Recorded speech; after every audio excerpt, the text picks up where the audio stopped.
What if I told you saving money and investing money are not the same thing? One protects your money, the other grows your money. If you don't know the difference, you may struggle financially forever. Many beginners think saving and investing mean the same thing. They don't.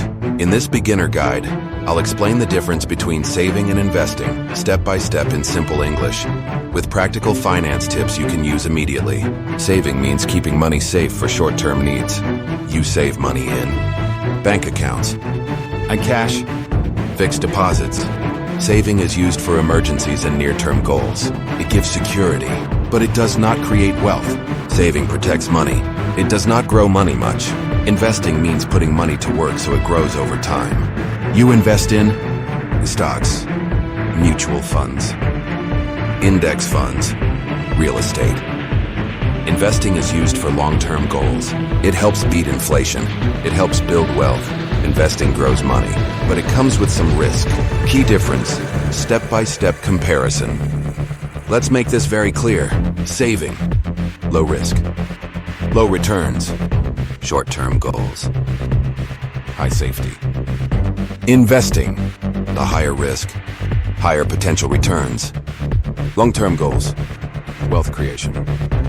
Both are important, but they serve different purposes. Why you need both. If you only save, inflation slowly reduces your money's value.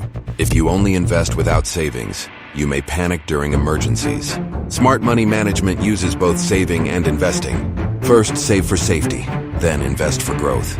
This is one of the most important finance tips beginners should learn. Common mistakes you must avoid. Mistake 1, thinking saving alone is enough. Mistake 2, investing emergency money. Mistake 3, avoiding investing because of fear. Avoid these mistakes to build a strong financial foundation.